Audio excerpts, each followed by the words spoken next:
Well, howdy y'all. Welcome back to another episode of Once Upon a Time in Texas. This is actually episode number 40, and I am your host, as always, Michael Mitchell. And man sakes alive, we were getting some rain again just the other day. I know I talk about it, and for those of y'all who don't live here, we go through periods of drought and rain, and then drought again and rain, and sometimes the drought's really bad, sometimes it's kind of mild like it was this time, but it always gets us a little bit, or into a little bit of a tizzy, because we like the rain. The tanks that I dug out, I don't know if y'all remember a few weeks ago, a month ago, whatever it was, maybe 2 months ago, I talked about getting to drive a bulldozer, dig out the ponds out at the ranch, and they're about half full right now, so that's really, really good. My mother took a walk down to the ponds yesterday, the tanks, and FaceTimed me, so it was really good. Over the past 2 weeks or so, I've gotten 5+ inches of rain right here at my house, and the ranch has gotten about the same, maybe a little more.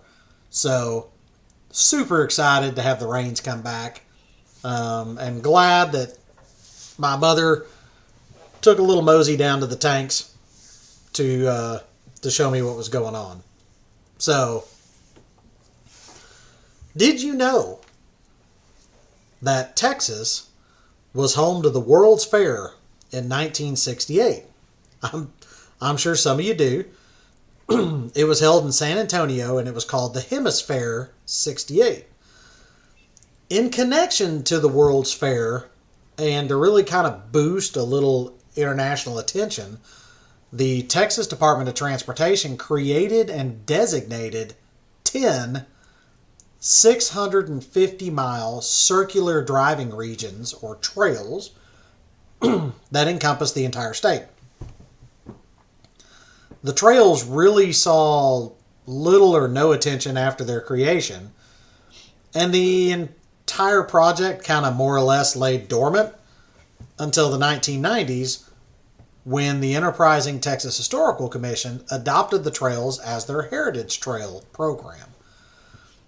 The Texas Forts Trail was the first to be reinstated, and we're going to talk about these and hit the high points of 5 of these on this particular episode, just because I think it's kind of cool.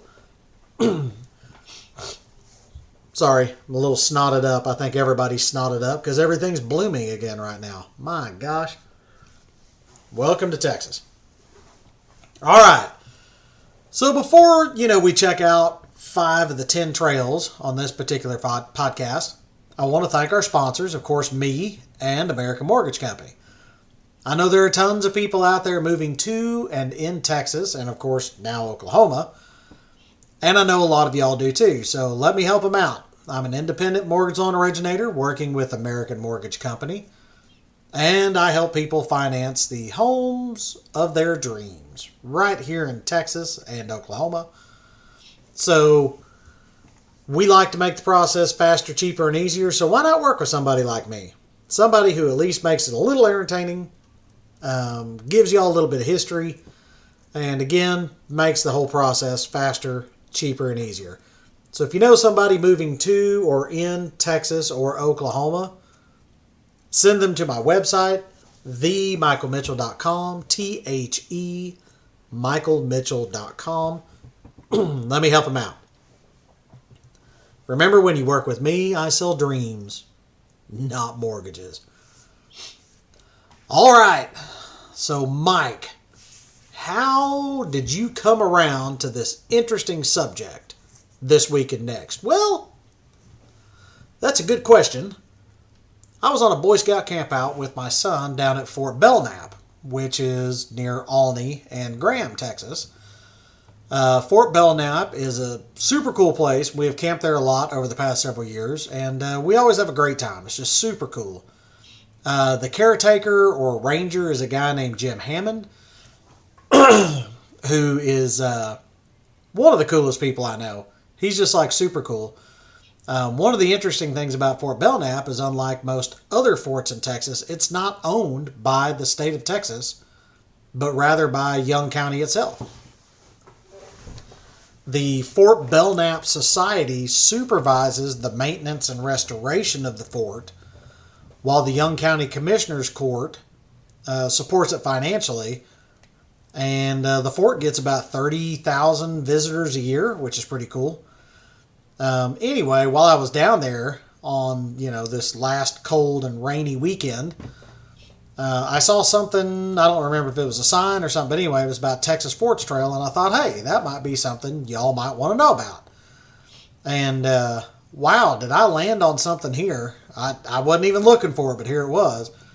I had no idea that there were actually 10 Texas trails you could go pursue at your leisure. Really, the majority of the information I found was on the TexasTimeTravel.com website, which is hosted by the Texas Historical Commission. So, one more thing I'd like to talk about with Fort Belknap is it's super cool because they have a huge grape arbor there. The grape, vines, trees, I'm not sure what you call them, bushes, have actually been there almost 100 years. Like, we're getting pretty close to 100 years. Jim had an arborist come out to kind of check on the health of them, and he goes, man, these things are, this was a few years ago, and basically it was like, well, these grapevines are dying, just basically under their own weight, they were getting old, nobody had trimmed off, the bad stuff.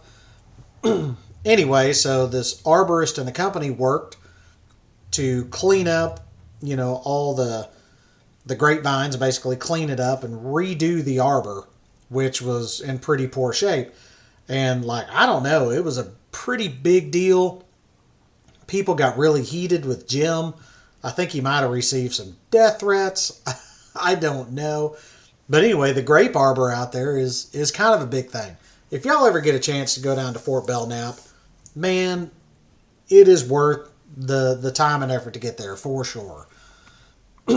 So let's go ahead and jump on this Texas Heritage Trails program, because I think y'all will find it cool. I know I sure did. So I'm going to read a little bit about them. This is all straight from the website. So the Texas Heritage Trails program, THTP, is the Texas Historical Commission's award-winning heritage tourism initiative. That's a lot of words. The Economic Development Initiative encourages communities, heritage regions, and the state to partner and promote Texas's historic and cultural resources. These successful local preservation efforts, combined with the statewide marketing of heritage regions as tourism destinations, increase visitation to cultural and historical sites and bring more dollars to Texas communities. This in turn supports the THC's, not that THC, the Texas Historical Commission. It supports the mission to protect and preserve the state's historical and prehistoric resources for the use, education, economic benefit, and enjoyment of present and future generations. I like that. That kind of seems like the mission statement. So, how did all this come about? So, in 1997, the state legislature charges the Texas Historical Commission to create a statewide heritage tourism program.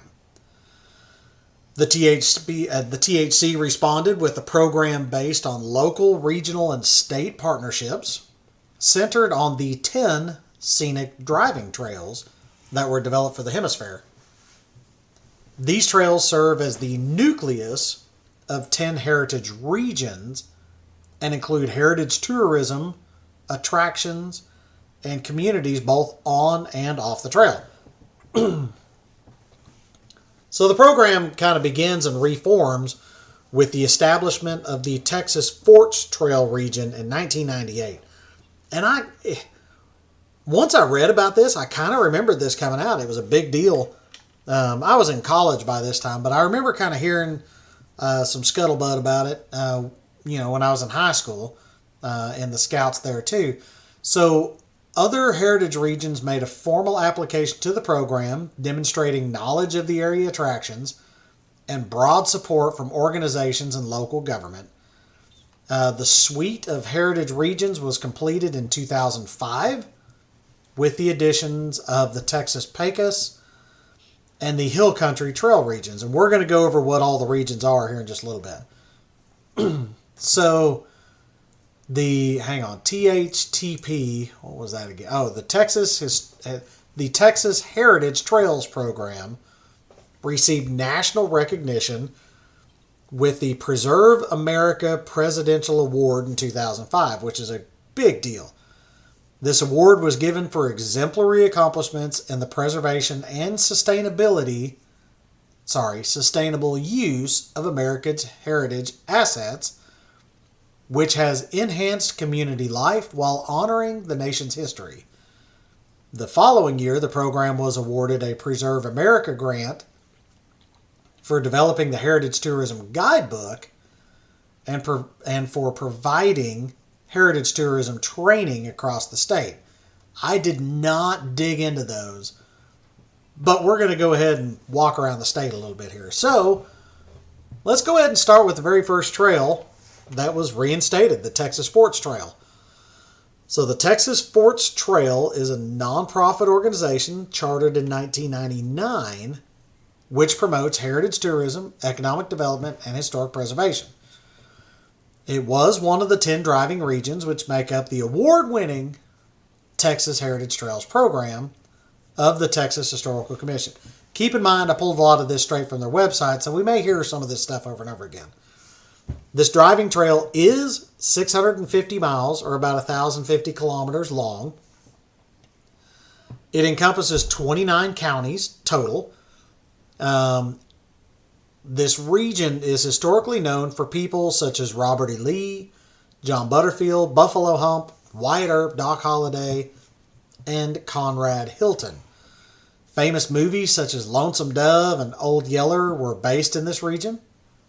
The region is named for the 8 forts and a Spanish presidio, some of the best preserved Civil War era frontier military posts in Texas. So forts include Presidio de San Saba near Menard, Fort Belknap near Newcastle, Olney, Graham area, Fort Phantom Hill, which I just love that fort, which is near Abilene, Fort Chadbourne near Brant, Fort Mason near Mason, obviously, Fort McCavitt near, if you guys said McCavitt, you're wrong, it's near Menard. Fort Richardson near Jacksboro, Fort Griffin, which is near Throckmorton and Albany area, and then Fort Concho, which is, I put near San Angelo, it's really right in the big fat middle of San Angelo. So these forts are all in the Texas Forts Trail route. However, all of the forts I'm going to list were a part of the Frontier Fort system, meant to protect the frontier from really about roughly the 1850s to the 1870s. So there were other forts that were involved in this, although they are not in this region, I guess. So you've got Forts Griffin, Concho, Belknap, Richardson, Fort Stockton, which is actually still a town, Fort Davis, which is also still a town, and then there was also Fort Bliss out in El Paso, which is still an Army fort. Mason, McCavitt, Clark, McIntosh, Inge, and of course Phantom Hill. And then one other fort that was really extremely important to the frontier fort system, but is not in Texas, but pretty much served all of these. From my understanding, it was kind of a jumping off point to go to all these other forts. But it is just a few short miles, about 45 miles north of me in Lawton, Oklahoma, and it's Fort Sill, which is obviously still in operation today. Huge fort. So go check this out. This is really cool. There's lots of different interesting things to do at each fort. I had one person that told me, when you've seen one fort, you've seen them all, and that's just not true. Fort Concho, I've been to a lot of these forts. I've actually Obviously, I've been to Presidio de San Saba, Fort Belknap, Fort Phantom Hill, Chadburn, Mason, McCavitt, Richardson, Griffin, and Fort Concho. A few of these I haven't been to. I'm trying to remember which ones, but I have been to Fort Stockton. That was actually my first Boy Scout district. I was out in Fort Stockton a lot. Fort Davis I've been to a few times. I've never been out to Fort Bliss, I don't think.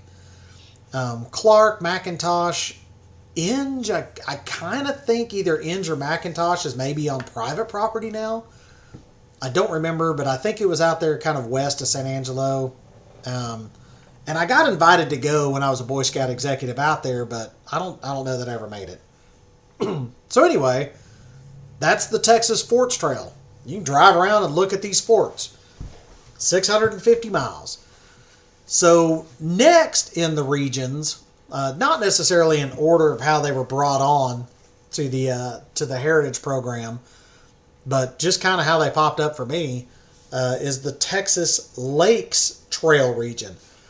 So again, from their website, the Texas Lakes Trail is a 31 county region in north central Texas that features world-renowned museums, historic downtowns, and Western culture.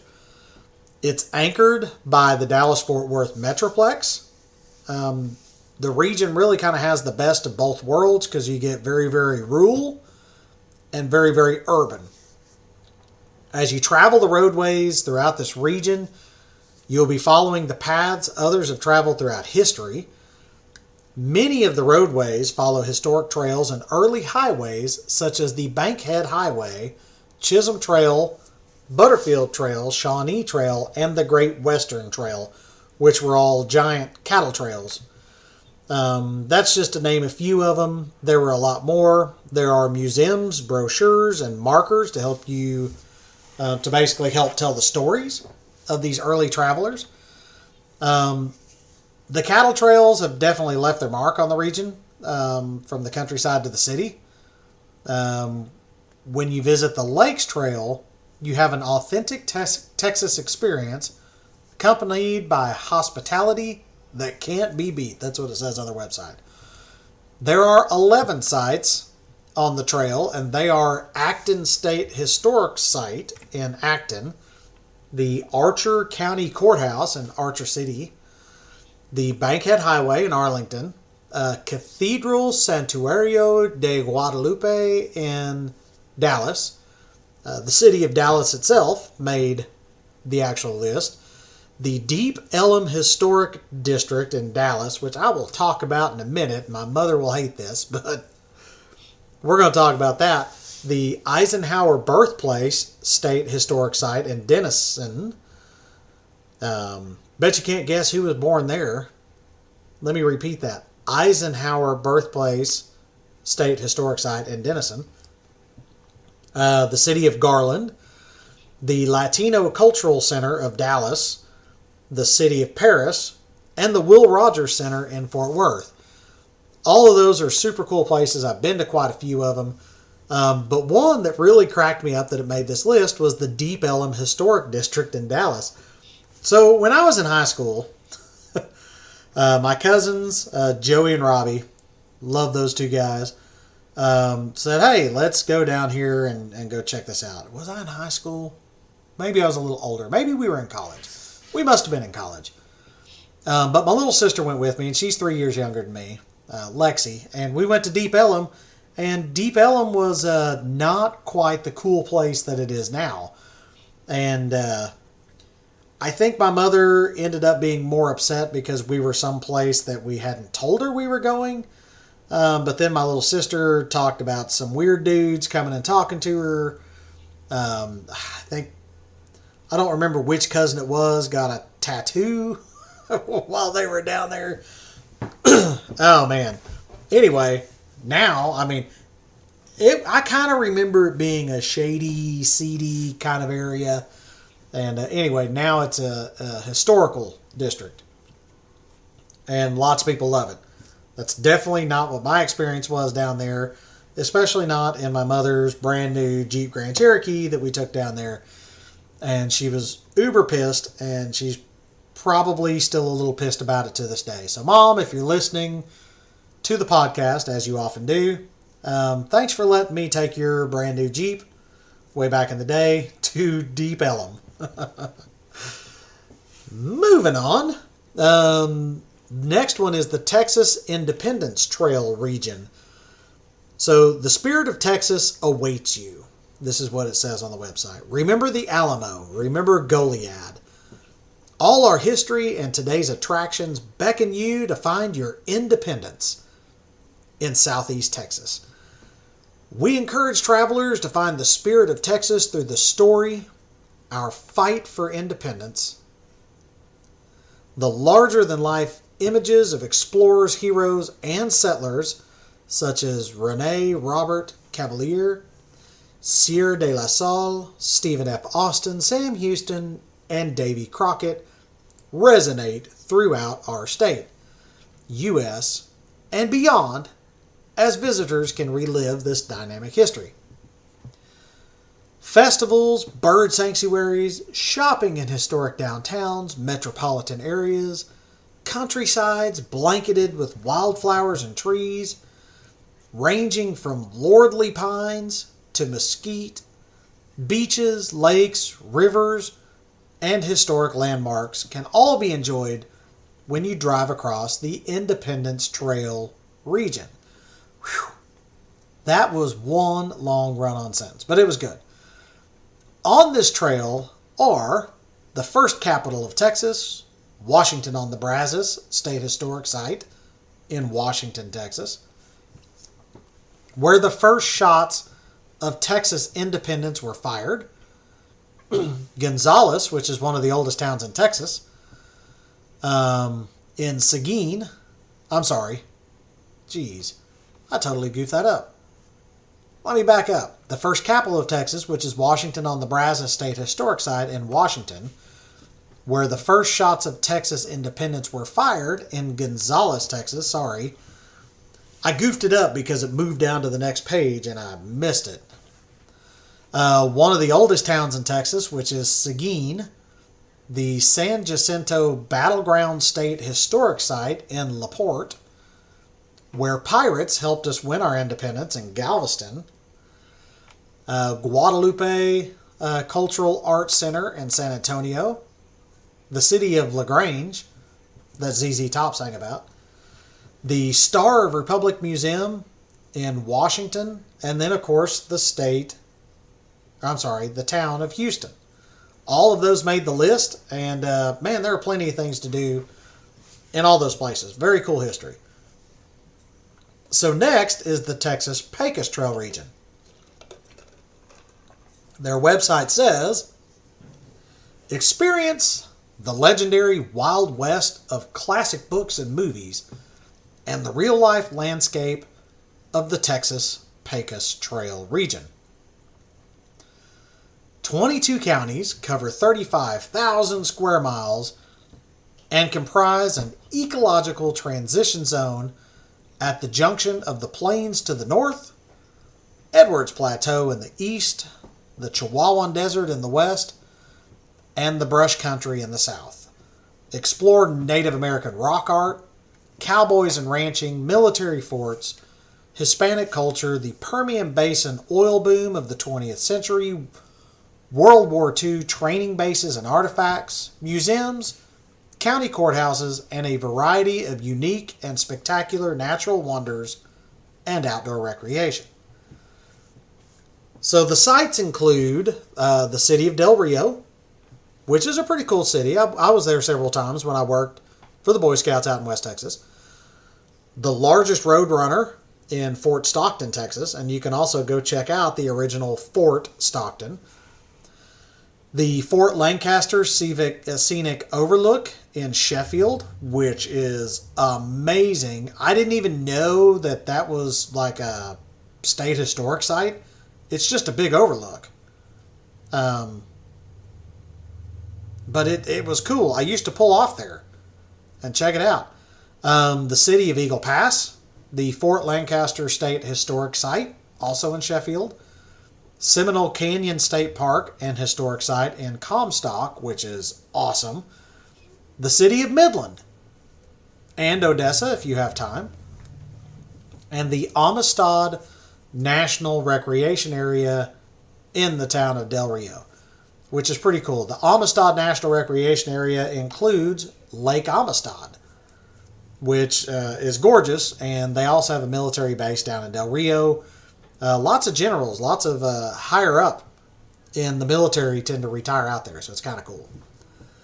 Number 5 and last on our list for this podcast, part number 1, is the Texas Mountain Trail region. Normally I don't think of, mountains in Texas, but we do have a few. So let's talk about them. Here's what it says, again, straight from their website. Breathtaking mountains and high country hikes, sheer river canyons and winding back roads, exotic panoramas, and star-studded nights. These sights and more delight visitors at every turn in the 6 West Texas counties of the Mountain Trail region. Now, I'd like to point out, it says 6, and I'm sure most of y'all are going, only 6 counties? Okay, well, hold up. When you go look at, it's not the panhandle, it's the little stubby part that sticks out, to the west in Texas and goes out to El Paso. Look at how big those counties are. Holy crap, they're huge. Whole other states, multiple whole other states could fit in these 6 counties. They're huge. So that's why this one only has 6 counties. So here we go. So adventure in the unspoiled West awaits you in the Texas Mountain Trail region of far west Texas. See land as early man saw it, as the Apache and Comanche saw it, as ranching pioneers saw it. Visit Big Bend National Park, hike the spectacular South Rim Trail, follow the Butterfield Overland Stagecoach route through the Guadalupe Mountains National Park, catch a performance at El Paso's 1930 Plaza Theater in the heart of the Museum District. Visit Adobe Missions, still used as churches for local congregations to this day. We invite you to plan your own adventure. So the sites include, and there's a bunch of them, guys, so pay attention because this is only in 6 counties. But remember, 6 counties and it's a 650-mile loop. Put that in your heads, all right? So, sites include the city of Alpine, which is gorgeous, tons of stuff to do. The Museum of the Big Bend in Alpine, Big Bend National Park, the town of Terlingua, which they have a big chili fest and all kinds of cool crap going on out there. The town of Fort Davis, the Fort Davis National Historic Site in Fort Davis, the Davis Mountains State Park, just outside of, you guessed it, Fort Davis, the city of El Paso, which actually has some cool stuff going on, the Magafin Home State Historic Site, the El Paso Mission in El Paso, Waco Tanks State Park and Historic Site in El Paso. And just to be clear, Waco, Texas is spelled W-A-C-O. When we're talking about Waco Tanks, it has more of a hua sound to it. It's H-U-E-C-O, and that's pronounced Waco. The Guadalupe Mountains National Park, La Junta de los Rios Presidio in Presidio, Texas, Fort Leaton in Presidio, the city of Marfa, the Blackwell School National Historic Site in Marfa, the city of Marathon, or if you want to say it like they do, Marathon, that's the way they say it.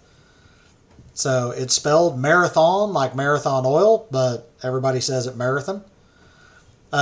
Post Park in Marathon, the city of Van Horn, the Clark Hotel Museum in Van Horn, the city of Lajitas, and the Big Bend Ranch State Park in Presidio. So that's kind of some cool stuff. So that gives you 5. So let's go back and hit those real quick. We have the Texas Forts Trail, the Texas Lakes Trail, the Texas Independence Trail, Texas Pecos Trail, and the Texas Mountain Trail region. That's 5. So what do y'all think? Are y'all going to go check any of these out? Have y'all checked some of these out already? Man, shoot me a message. Send me a message on the Facebook group or the Facebook page for Once Upon a Time in Texas. Check it out. The next 5 that I'm going to cover in part 2 are the plains, hill country, forest, tropical, and the Brazos trail regions. We're going to cover those next week. So,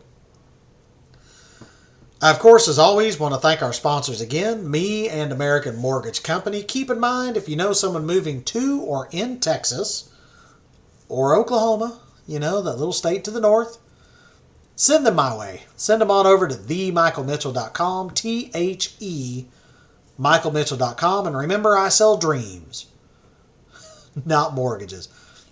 I love making people laugh and smile and help people get into homes of their own. I really enjoy doing this podcast. You know, and on another note, if any of these regions are on your bucket list, why don't you get on my Facebook group, Your Bucket List, YOUR Bucket List. It's got a picture of a map and a compass on it. That's going to be a really cool group, and I've got big plans to do some stuff with it. Really starting, I hope, with the beginning of the new year. I'm trying to kind of wrap my head around how I'm going to do that. So thank y'all for tuning into Once Upon a Time in Texas, episode number 40. As always, remember, the stars at night are big and bright, deep in the heart of Texas. Y'all have a great week.